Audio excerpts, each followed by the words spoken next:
श्री सीताराम।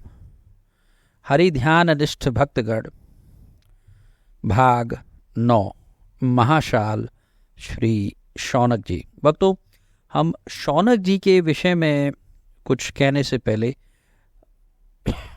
श्री सूत गोस्वामी जी के विषय में कहना चाहेंगे। जो पिछले भाग में आपने सूत गोस्वामी जी का चरित्र सुना, उसमें मैं बस इतनी ही बात कहना चाहूँगा कि सूत जी की जो जाति है वो एक प्रकार से विलोम जाति है, क्योंकि उनकी जो माता थी वे ब्राह्मण थी और उनके जो पिता थे वे क्षत्रिय थे।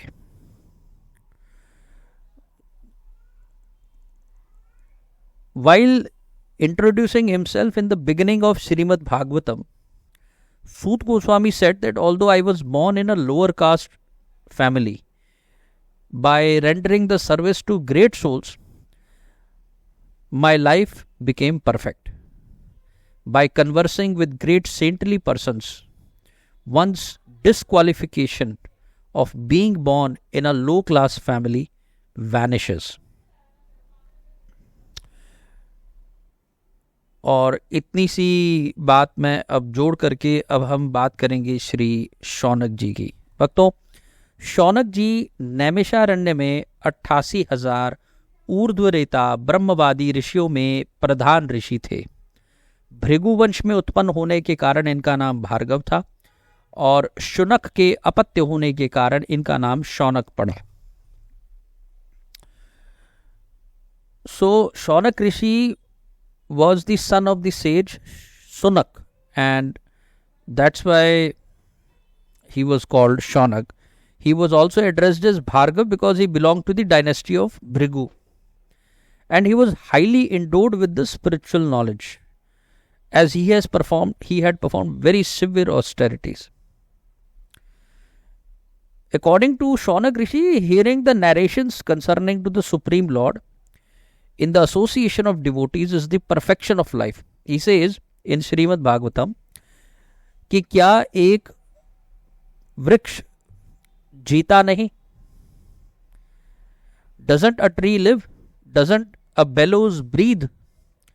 क्या जानवर खाते नहीं, पीते नहीं, या वे मैथुन नहीं करते? Don't the animals of the village also eat, drink and pass semen?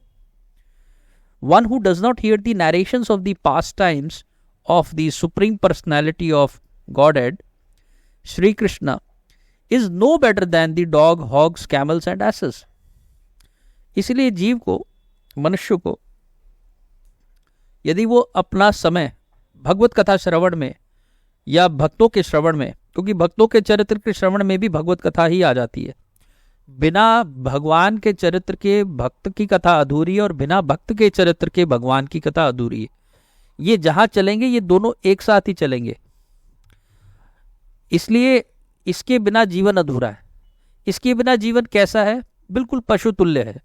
जैसे पशु भी खा रहे हैं, पी रहे हैं, मैथुन भोग आदि कर रहे हैं, ऐसे ही उन मनुष्यों का जीवन है जो कि भगवत कथा, भक्तमाल की कथा, भक्तों की कथा, भक्तों के चरित्र, भगवत चरित्र श्रवण आदि नहीं करते। समस्त पुराणों और महाभारत को इन्होंने सूत जी के मुख से सुना था। पुराणों को सूत जी से श्रवण करने वाला ऐसा कौन सा मनुष्य होगा जो कि इनके नाम को जानता ना हो? समस्त पुराणों में शौनक उवाच पहले ही आ जाता है। हमें पुराणों में जो व्रतों का महात्म्य बताया गया है और जो तीर्थों की महिमा बताई गई है, जो सुनाई पड़ती है, ये सब शौनक जी की ही कृपा का फल है। ये हजारों वर्ष तक श्रवण सत्र करते थे। एक जगह ऐसा कहा गया है कि कलिमागतमाज्ञाय क्षेत्रे अस्मिन् वैष्णवे वयम आसीना दीर्घ सत्रेण कथायाम सक्षणा हरेः।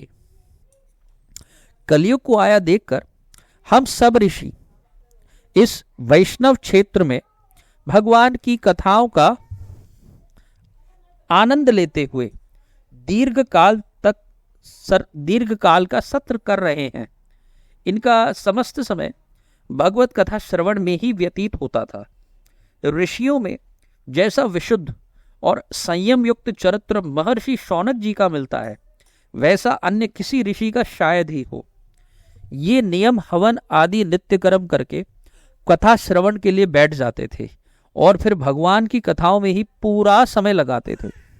इस प्रकार शौनक जी हमें पुराण कैसे सुनने चाहिए इसकी शिक्षा देते हैं। भगवत चरित्र सुनकर कैसे अनुमोदन करना चाहिए, कथा में किस प्रकार एकाग्रता रखनी चाहिए और समय का कैसे सदुपयोग करना चाहिए, इन समस्त बातों की शिक्षा हमें शौनक जी के चरित्र से मिलती है। भक्तों, आज का समय तो ऐसा है कि हम मक्खी का जीवन जी रहे हैं। तो जैसे एक मक्खी होती है, वो शहद पर भी बैठ जाएगी और मल मूत्र पर भी बैठ जाएगी, तो वैसे ही हम उल्टे सीधे चैनल्स को भी सब्सक्राइब कर लेते हैं जिनमें विषय भोग वासना हो, या ऐसे चैनल्स को हम देखना पसंद करते हैं। और ऐसे चैनल्स को भी हम सुन लेते हैं जहाँ कहीं भजन कीर्तन आदि चल रहा हो। तो जीवन मक्खी जैसा ना हो, जीवन तो हो केवल मधुमक्खी जैसा। मधुमक्खी मलमूत्र पे कभी नहीं बैठेगी, वो सिर्फ फूलों से मकरंद लेकर के अपने छत्ते पर चली जाएगी। तो जीवन हो तो मधुमक्खी जैसा कि मधु लेना है, और मधुमक्खी की तरह से आप, जैसे मधुमक्खी फूलों का अर्क, फूलों का मकरंद लेती है, ऐसे ही हमें अपने जीवन में सिर्फ अच्छी बातों को, अच्छे सज्जन पुरुषों को, और यदि कोई ना भी मिले तो भी शंकराचार्य कहते हैं कि सत्संग ना मिले तो कोई बात नहीं, असंग हो जाओ। असंग का अर्थ है एकांतवास, असंग का अर्थ है कि कुसंग मत करो। सत्संग नहीं मिला चलो कोई बात नहीं, लेकिन कुसंग तो मत करो। तो जहां तक हो सके हमें कुसंग से बचना चाहिए, और जहां तक हो सके हमें सत्संग भी करना चाहिए। इसी के साथ वाणी को विश्राम दूंगा, और इसके बाद अगले भाग में हम श्री प्रचेतागण का चरित्र श्रवण करेंगे। तब तक के लिए जय जय श्री सीताराम।